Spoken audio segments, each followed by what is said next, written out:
morning Daniel Hartwell's son called and asked for an $870,000 mansion, Daniel was standing in his kitchen, wearing an old bathrobe, burning a piece of toast, and arguing with his coffee machine. It was the most normal Tuesday of his life, until it suddenly wasn't. "Dad," Marcus said over the phone, his voice sounding more like a decision than a conversation. "Serena and I found the house, the one in Clearwater Pines. We need you to buy it for us." Daniel slowly pulled the phone away from his ear and stared at it as if the screen might explain what he had just heard. Then he brought it back.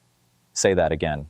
"The house, Dad. It costs $870,000. It's perfect. 4 bedrooms, 3 bathrooms, a pool, everything. Serena already loves it." He paused before adding, "We can't afford the down payment right now, so we need you to cover it, the whole amount." Daniel carefully placed his coffee mug on the counter, like a man setting down something fragile. "Marcus," he said slowly, choosing every word with care, "you just asked me to buy you a house. It's for the family, Dad, for your future grandchildren. You don't even have children. We're planning to." The toast popped up, burned around the edges. Daniel looked at the toast, then at the phone. He thought about the 31 years he had spent building Hartwell Contracting from a small 2-truck company into a respected business. Not flashy, not famous, just respected. He thought about the house he lived in, a simple 4-bedroom colonial he had bought in 2004 for $340,000 and paid off through years of hard work, long hours, and sacrifices. He thought about Marcus growing up in that house, watching everything his father did, yet somehow missing the lesson.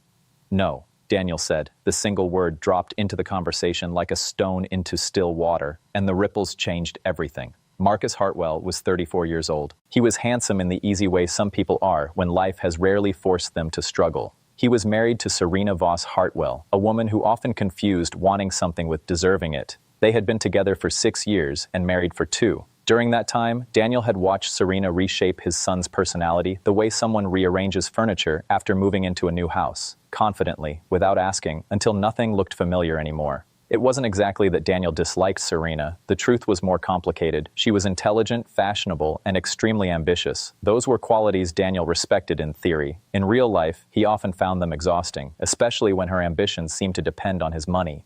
During the previous 2 years, there had been a European honeymoon that Daniel quietly helped pay for. There had been a car lease that was supposed to be temporary until Marcus got promoted. There had been a kitchen renovation in their rented apartment that Daniel somehow ended up paying half of because Serena wanted a better place to cook, and Marcus looked at him with those familiar pleading eyes. Every time Daniel helped, he told himself it would be the last time, and every time another request appeared. This mansion was different, not because it was a different kind of request. It was simply a much larger version of the same entitlement. What truly bothered Daniel was how casually Marcus had asked. Marcus had not requested help. He had not even presented it as a favor. He had simply informed his father, "We need you to buy it," as if Daniel's money were a shared resource, available whenever they wanted it. When Daniel said no, even he was surprised by how firm he sounded. The silence that followed lasted 4 full seconds. Daniel counted every one of them. "What do you mean, no?" Marcus finally asked. "No means I'm not buying you a house," Daniel replied. "Not this one. Not any house." Daniel sat down at the kitchen table, feeling suddenly tired in a way that had nothing to do with the early hour.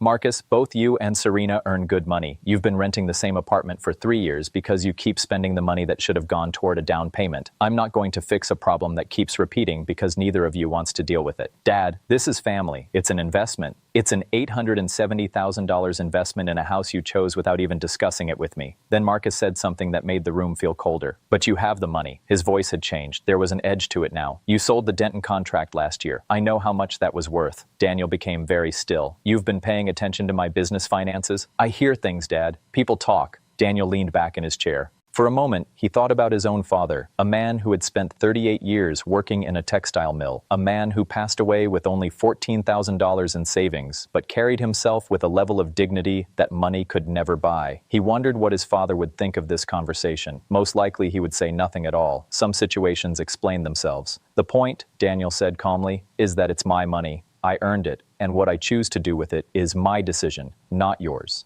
Then he took a breath. "I love you, Marcus, but I'm not buying the house."